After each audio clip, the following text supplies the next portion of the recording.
嗨，大家好，我是躺平叔，今天是2026年7月22号。这一期我们继續聊聊伊朗，聊聊中東，聊聊波斯局勢。今天是美國和以色列對伊朗進行混合糾治的第145天，也是哈梅內伊悟道成仙的第145天，同時也是穆吉塔巴音信全無、人間蒸發的第145天，同時也是美國恢復對伊朗進行轟炸的第11天。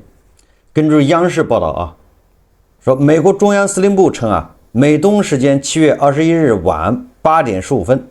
北京時間早上8點15分，美軍完成對伊朗連續第11晚打擊行動。美軍對伊朗新一輪襲擊持續了75分鐘，此次打擊目標包括伊朗軍事行動中心、海上作戰能力、軍機機庫、無人機儲存設施以及軍事後勤基礎設施，旨在進一步削弱伊朗威脅霍爾木茲海峽商業航運能力。美軍中央司令部稱過去3個月，伊朗已對30多艘途經這一國際航道的商船發動襲擊。據正在伊朗德黑蘭的總台記者李建南觀察，美軍正在擴大對伊朗的打擊範圍，而伊朗也在提升對美國在中東地區軍事基地的打擊頻次和精準度。儘管伊朗方面已經確認收到了斡旋方緩和美伊關係的新提議，但從第10晚的交火中可以看到，美伊尚未就緩和局勢做出任何實際行動。有伊朗分析人士表示雖然以色列樂見以美緊張局勢升級，但以色列和伊朗都尚未對對方發動先發制人的打擊。當前情況下，仍然是美國獨立主導對伊朗的施壓和軍事行動。那麼在美軍的第11輪打擊之下，美軍轟炸了德黑蘭周邊的很多目標。根據戰爭研究所統計的數據顯示說美軍正將打擊重心放在波斯灣沿岸地區，其中的重點是霍爾木茲海峽周邊。軍事專家指出美軍針對同一目標的重複打擊不斷增加。美國有線電視新聞網認為伊朗已經展現出抵禦美國攻擊並進行致命反擊的能力。該報道援引專家的分析說伊朗可能還有1000枚導彈和數千架無人機仍儲存在地下儲存庫中。伊朗多地包括島嶼色拉子和伊斯法罕等地均確認發生了多起戰略性爆炸。相關軍事打擊精準鎖定了多重關鍵目標，主要針對無人機導彈陣地、沿海監視基礎設施、核心指揮中心以及防空系統。比如說伊朗的色拉子電子工業綜合體附近發生重大爆炸，疑似遭到美軍的導彈襲擊而色拉子是伊朗南部關鍵的工業和軍事中心，因此直接打擊此類設施將削弱伊朗的導彈、無人機和電子設備能力。根據 CNN 報道當地時間20號，美軍中央司令部發布視頻宣稱，在當天華盛頓主導的針對伊朗境內軍事設施的打擊行動中，美軍戰機成功摧毀了位於伊朗東阿塞拜疆省大布里市市郊一處革命衛隊的導彈基地，並通過投擲精準制導彈藥，將該基地的多個發射裝置徹底破壞。而美軍也已徹底摧毀位於伊朗的伊斯蘭革命衛隊總部，該地點是伊朗指揮其空軍的主要基地。這次襲擊規模巨大，導致周邊的建築被徹底摧毀。美國官員對阿克西奧斯表示，特朗普目前的重點是讓伊朗為其違反諒解備忘錄的行為，以及在霍爾木茲海峽持續實施的恐怖主義活動付出代價。畢竟特朗普已經發怒了，對吧？特朗普很生氣後果很嚴重。有4名美軍士兵在這一次就是這11次的轟炸中已經喪生，所以特朗普說血債血還，要加倍的攻擊轟炸伊朗。別的不說，反正特朗普已經對吧轟炸了第11輪，11天了，連着轟炸那伊朗這邊呢，那也不弱必須反擊伊朗繼續對駐海灣國家的美國軍事力量進行打擊。伊朗伊斯蘭革命衛隊表示已用多枚巡航導彈完全摧毀了亞馬遜在巴林的中央數據中心、並警告更多攻擊即將到來。根據法尔斯通讯社報道啊，此次攻擊標誌着一個新階段。伊朗現在開始針對美國的科技基礎設施。伊斯蘭革命衛隊已警告18家美國科技公司，包括微軟、英特爾、思科和谷歌，稱他們是合法目標。阿聯酋和巴林的設施此前已被打擊，擾亂了依賴亞馬遜雲服務的銀行和關鍵系統。數據中心如今已成為戰略目標。伊朗辯稱這些公司支持美國的軍事和情報行動，通過打擊亞馬遜、德黑蘭發出信號，在美國科技公司在該地區運營不再享有豁免權。戰爭已擴展到數字領域，也就是美伊雙方這個轟炸是越來越猛烈，而且是打擊範圍是越來越廣，實際上就是在升級了。那麼根據以色列的情報機構評估說去年秋天，伊朗將數千台鈾濃縮離心機遷移到高山內的深地下設施，這些發現已與美國共享。並指出，轉移發生在2025年6月戰爭之後，當時以色列和美國對伊朗的3個主要核設施進行了打擊。過去10天裡，美國加大了打擊力度。特朗普表示，華盛頓準備打擊位於納坦茲以南1英里的高山設施。伊朗外交部長阿巴斯·阿拉格齊和國際原子能機構未回應置評請求。什麼意思呢？就是以色列人向這個美國特朗普提供了一個情報，就是2025年6月份。那個特朗普不派 B-2轟炸這個伊朗的3個核設施嘛？那以色列人說這個炸完之後，伊朗人把下面的一些核設施又轉移到了叫高山的一個更深的地下工事裡面。那麼這個特朗普7月21日在白宮見到訪的黎巴嫩總統奧恩時，他在那個白宮他對媒體說他說美國很快將對伊朗位于納坦茲以南的高山地下設施發動打擊，而且打擊力度非常猛烈。據悉高山是一座經過加固的地下設施。伊朗2020年曾向國際原子能機構申報，該地點未來將用於組裝生產核燃料所需的離心機。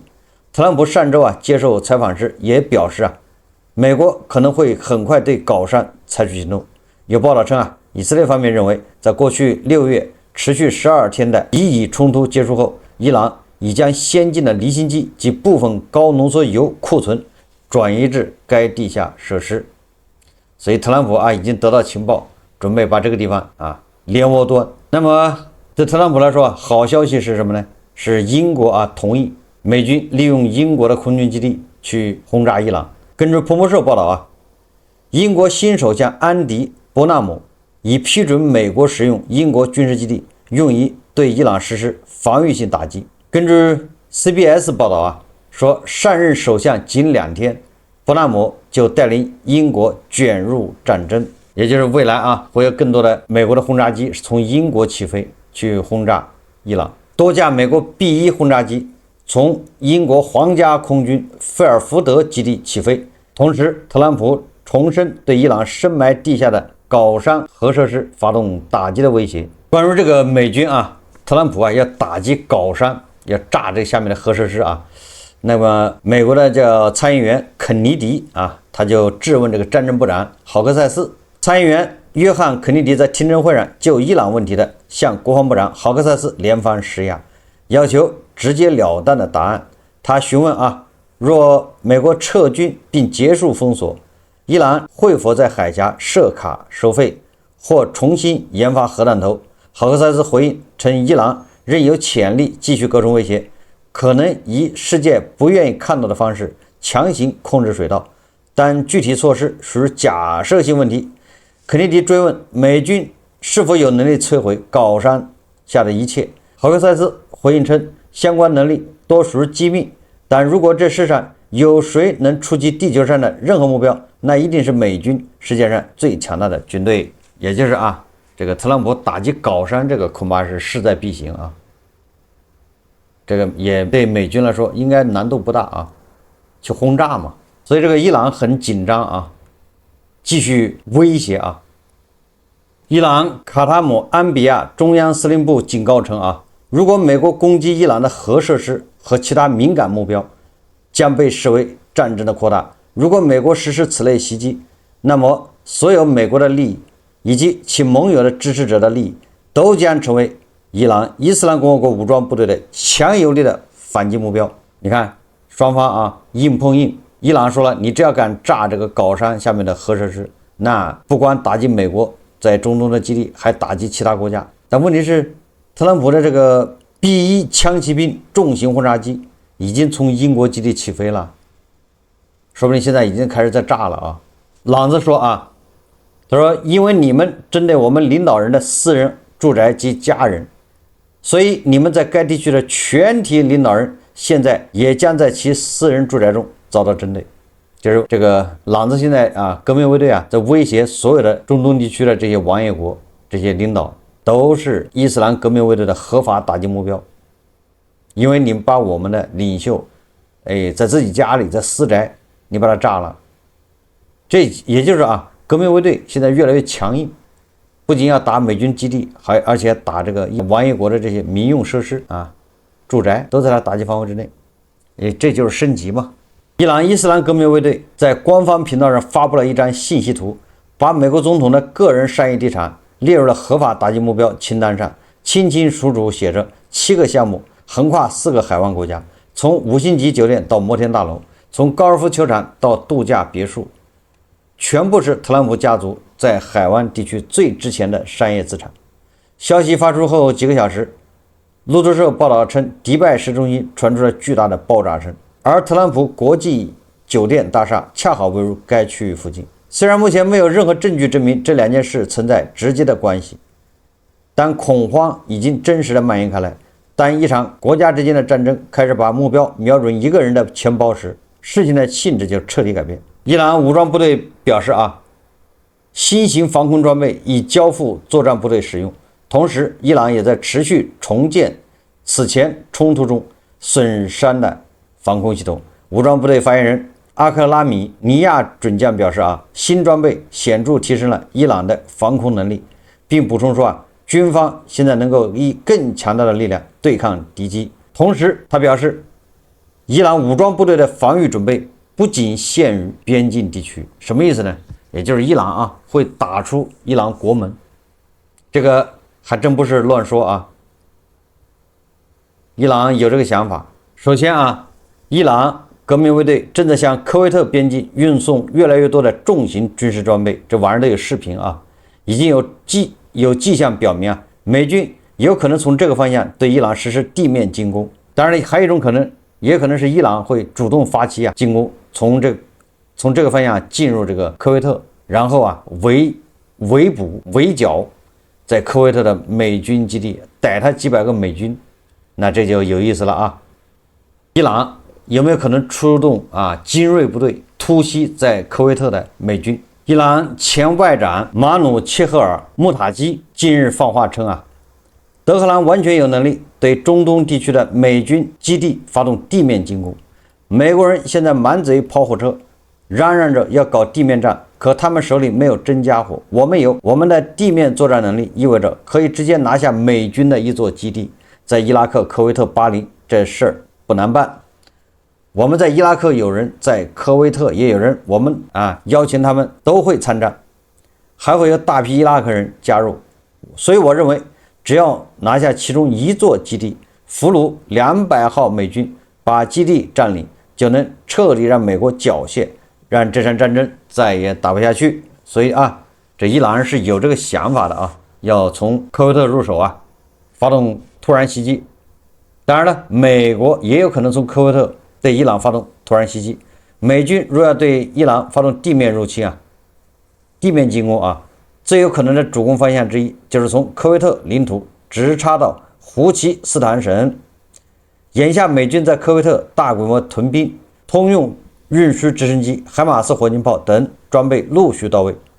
這些信號都指向同一個判斷，他們正在給這場戰爭進攻鋪路。更重要的是，這是美軍在整個中東唯一建成了縱深後勤保障體系的進攻出發基地。按照美軍的作戰設想，以科威特最大的叫布比岩島作為登陸桥頭堡，再配合其他區域展開，先渡過霍爾祖拜尔水道和馬姆哈西斯一帶，繞過霍拉姆沙赫尔和阿巴丹這2座硬骨頭，然後向伊朗境内达尔霍温方向推进。连日后对哈尔克岛和布尔什尔的行动，也就是美军要进攻哈尔克岛和布什尔岛的话，也是通过科威特这个后勤基地来补给。那就这样也就是现在美军在轰炸伊朗的时候，實際上已經開始轟炸伊朗的那些陸軍裝備什麼裝甲車裝甲都在轟炸之列，在削弱伊朗的陸軍。那麼種種跡象表明特朗普有這個出面地動面部隊的可能了。根據阿克西奧斯的報道特朗普在伊朗問題上正面臨關鍵的抉擇。美以官員認為目前僅存2種可行的最終方案。方案1，推動一項為期10天的新停火協議，旨在重新開放霍爾木茲海峽。方案2，均與以色列聯手發動大規模軍事打擊，迫使伊朗投降。特朗普目前尚未定奪，但官員們認為未來幾天將決定局勢的走向。海灣地區目前正處於曠日持久且無休止的衝突僵局中，留給這種現狀的緩衝空間已所剩無幾。據2名直接知悉此事的地區消息人士向阿克西奧斯透露，卡塔爾、埃及、巴基斯坦等地區調解方已向美國和伊朗提出了一項為期10天的停火協議。美國官員透露說特朗普政府正對該提議進行評估，並敦促以色列保持克制，避免採取可能導致外交窗口關閉的行動。華盛頓也在為談判破裂做兩手準備。近日，美軍已向該地區部署了數十架戰鬥機和加油機，為可能發生的軍事衝突升級集結兵力。而以軍已進入高度戒備狀態，並準備在數日內將戰事升級為一場全面協同的軍事行動。那到底誰扛不住了呢？這個以色列媒體說伊朗正主動向特朗普求和。這個前幾天伊朗對外釋放消息說，特朗普對吧，通過中間斡旋方向伊朗提出停火10天。感覺這個特朗普這人體力不行，打個10天就打不動了，累了特朗普做托人給伊朗帶話，那休息10天，打實在太累了，打累了。但是這是伊朗方面說的那麼以色列媒體說伊朗主動向特朗普求和，對吧？是伊朗求特朗普。那到底誰求誰呢？看着這個停火10天的這個不是空穴來風真有這事兒。那到底誰求誰？伊朗內政部長緊急訪問巴基斯坦，巴基斯坦陸軍參謀長在伊斯蘭堡會見了伊朗的內政部長。為什麼呢？因為伊朗內部已經扛不住了。伊朗里亞爾暴跌至創紀錄的195萬對1美元，就是1美元對將近200萬里亞爾，這還是官方的黑市那就不知道了。官方你對不到因為特朗普擠壓經濟，並威脅要破壞整個停火協議，他重新實施了港口封鎖，取消了石油豁免，並襲擊了橋樑、鐵路和機場，迫使德黑蘭回到談判桌前。經濟早已是一片狼藉，通脹率接近90%。自戰爭開始以來，已有200萬個工作崗位消失德黑蘭目前賭的是受驚的能源市場將在11月中期選舉前迫使特朗普讓步。而這個美國的財政部長貝森特對伊朗政權拋出令人毛骨悚然的聲明，他正在全球範圍內追蹤阿亞圖拉的，也就是大毛拉的賬戶和資產，並剛剛凍結了價值1.3億美元的加密錢包。也就是美國人玩真的這個美國財政部部長貝森特專門在全球範圍內追查伊朗的毛拉，就是那些婆羅門在海外的資產，一查到就沒收凍結。而伊朗總統公開說伊朗的經濟又撐不住了，伊朗人民恐怕也撐不住了。佩澤西將再次強調結束不戰不和的狀態，也就這麼耗伊朗耗不下去，就這意思。所以大家都知道加上伊朗的外長阿拉格齊和那個副外長是吧，加里巴巴迪一直說的吧，他也不說不談，他說在維護伊朗國家利益的情況下談判。所以說種種跡象表明，確實是伊朗扛不住了，伊朗在求特朗普。而特朗普总統說啊，伊朗想要見面，但我們沒興趣。在伊朗做好準備之前，我沒有興趣與他們會面。我們與伊朗的鬥爭根本沒有結束，美國不會離開伊朗。就算伊朗只是在考慮發展核能力，美國也會相關地區實施打擊。談及伊朗時，特朗普表示，說實話，他們還什麼都沒見識到，也就是還沒認識到美軍的真正厲害的地方啊，前面都是開胃菜。當被問及高山時，特朗普表示美國將很快對該地區實施猛烈的打擊。而且特朗普還說任何向伊朗提供軍事武器的國家，其销往美國的一切商品都將立刻被徵收50%的關稅，即刻生效，絕無例外或豁免。也就是朗子要獨立面對美國和以色列了，連武器都買不到，只能通過這個黑市走私，那價格翻好幾倍。朗子有錢付嗎？有美金嗎？而且特朗普他說即使美國現在撤軍，伊朗也需要25年才能重建，但我們遠未結束。我們現在不會離開，我們對伊朗產生了巨大的影響。如果我們現在離開，伊朗需要20到25年才能重建。所以這個時候再看看伊朗的內政部長突然訪問伊斯蘭堡，而且見到了這個主要斡旋的這個穆尼爾將軍、穆尼爾元帥巴基斯坦陸軍參謀長，實際上就是伊朗想請巴基斯坦再出來斡旋，幫他找個台階下。畢竟此前伊斯蘭堡諒解備忘錄就是巴基斯坦牽的線。眼下雖然名存實亡，但溝通渠道沒有完全斷，而且特朗普和盧比奧並沒有把這個談判的大門關上，對吧？這個特朗普是一邊這個抓緊轟炸，一邊聲稱這個外交大門沒有關上。所以說伊朗主動找上門說明伊朗已經快撐不住了。連續空袭、海上封鎖、經濟壓力三重疊加，德黑蘭急需一條能喘氣的路只能苟延殘喘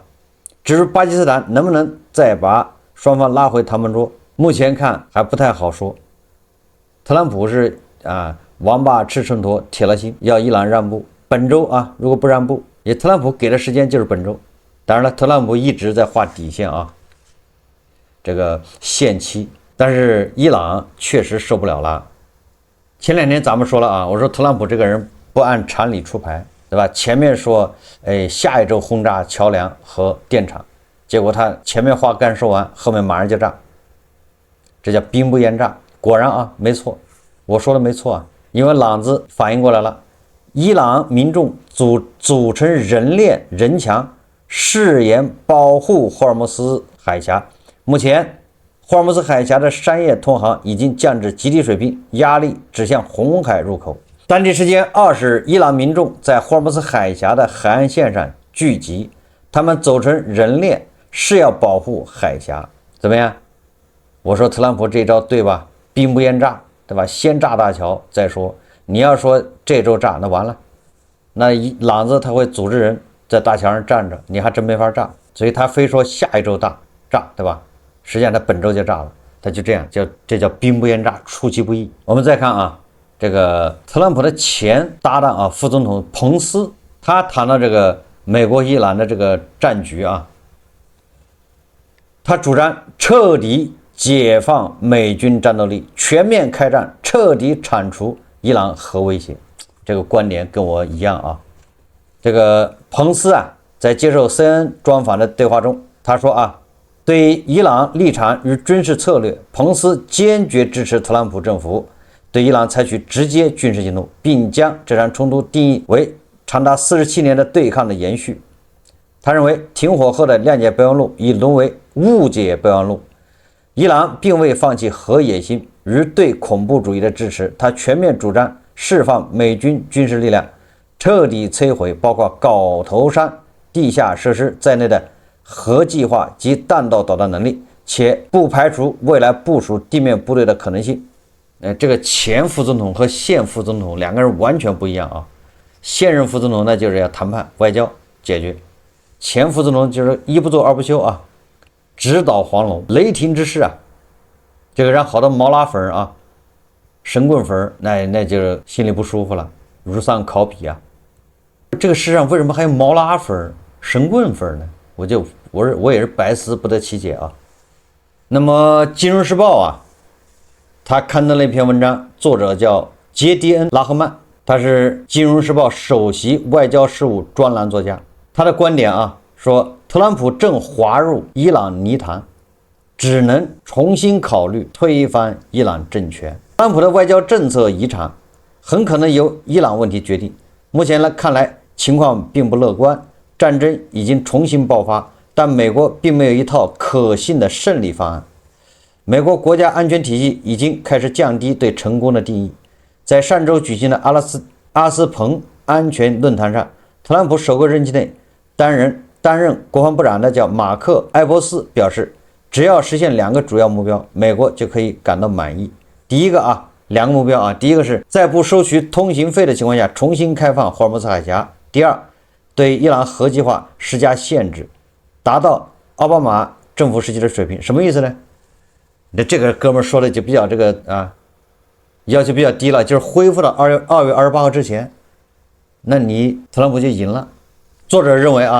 他說特朗普和以色列總理內塔尼亞胡2月28日發動對伊朗戰爭時，推翻伊斯蘭共和國原本就是他們的目標，但兩人曾希望軍事行動能夠引發民眾成功起義，推翻伊朗領導層。這種期待很快破滅。此後幾個月，美國試圖通過外交結束衝突政權更迭的設想也被暫時放棄。但如今外交努力似乎已經失敗，特朗普政府的內部一些人再次開始考慮最初的方案，也就是推翻伊朗政權。這一戰略最明顯的部分是加大對德黑蘭的經濟壓力。美國已經恢復封鎖伊朗石油出口，這個觀點跟咱們差不多因為你要想徹底的讓伊朗放棄核武器，那只能把强硬派給滅掉。你把强硬派給滅掉，那實際上那朗子毛拉他就倒了，朗子相当于政權就更替了。最後再說一下這個黎巴嫩的總統叫約瑟夫·奧恩，他不是訪問美國嗎？在白宮跟特朗普面對記者的時候，這個奧恩表現的比這個澤連斯基好像就厲害一點，因為他會拍馬屁。這個奧恩說他說我期待這次訪問已經很久了，也一直期待能見到像您這樣偉大的總統。特朗普一聽這話非常受用偉大的總統對吧？而且期待見到他那就相當於特朗普的小迷弟是吧？然後特朗普馬上說這話說的真好。然後